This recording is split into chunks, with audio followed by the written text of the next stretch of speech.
முஸ்தபா அப்படியே பின்னாடி வாங்க அண்ணா. எந்த அளவுக்கு ஆன்மீக பயணம் உங்களுக்கு ரொம்ப முக்கியத்துவம் வாய்ந்ததா தெரியுது இந்த காலகட்டத்தில்? சார், உங்களுடைய முதல் ஆன்மீக பயணமோ இப்போ போயிட்டு இருக்க ஆன்மீக பயணமோ உங்களுக்கு எந்த மாதிரி ஃபீல் கிரியேட் பண்ணுது? மைக் வாங்கி பின்னாடி இருப்பா, கொஞ்சம் பின்னாடி வாங்க எல்லாம் பின்னாடி வாங்க. ஒரு இடத்துல நிக்கிறீங்க. கேமரா மைக் கீழே இருக்கு. இந்தியாவுக்கு ஆன்மீகம் எந்த அளவுக்கு தேவைப்படுதுன்னு நீங்க நினைக்கிறீங்க?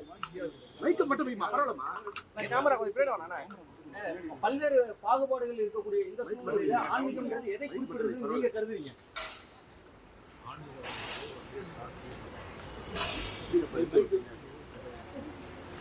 ஒரு புது இந்தியா பிறக்கும் நினைக்கிறீங்களா இந்த உங்களோட ஆன்மீக பயணத்துக்கு பிறகு?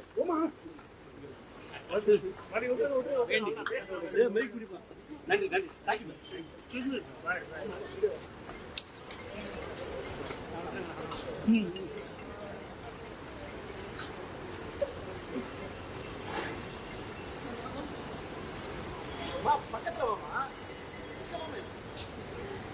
ஓடுறீங்க இருங்க எல்லாரும் இருங்க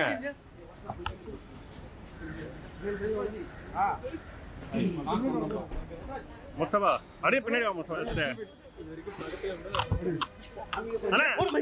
எந்த அளவுக்கு ஆன்மீக பயணம் உங்களுக்கு ரொம்ப முக்கியத்துவம் வாய்ந்ததா தெரியுது இந்த காலகட்டத்தில்? ரொம்ப ரொம்ப ரொம்ப முக்கியம். சார், உங்களுடைய முதல் ஆன்மீக பயணமோ இப்போ போயிட்டு இருக்க ஆன்மீக பயணமோ உங்களுக்கு எந்த மாதிரியான ஃபீல் கிரியேட் பண்ணுது? மைக் வாங்கி பின்னாடி இருப்பா, பின்னாடி வாங்க. இல்லைங்க, முதல்ல போயிட்டு அது கொஞ்சம் அனுபவம் வந்து கிடைச்சது பிறகு தான் ஒவ்வொரு வருஷமும் நான் போறேன். ஒவ்வொரு வருஷமும் ஒரு புது அனுபவமா இருக்கும். இந்தியாவுக்கு ஆன்மீகம் எந்த அளவுக்கு தேவைப்படுதுன்னு நீங்க நினைக்கிறீங்க? இந்தியாவுக்கு இல்லைங்களா, உலகத்துக்கே ஆன்மீகம் தேவை. உலகத்துக்கே ஆன்மீகம் தேவை. பல்வேறு பாகுபாடுகள் இருக்கக்கூடிய இந்த சூழ்நிலையில ஆன்மீகம்ன்றது எதை குறிப்பிடுறதுன்னு நீங்க கருதுறீங்க? ஆன்மீகங்கிறது வந்து சாந்தி, சமாதானம். ஓகே, கடவுள் நம்பிக்கை. தேங்க்யூ. ஒரு புது இந்தியா பிறக்கும் நினைக்கிறீங்களா இந்த உங்களோட ஆன்மீக பயணத்துக்கு பிறகு?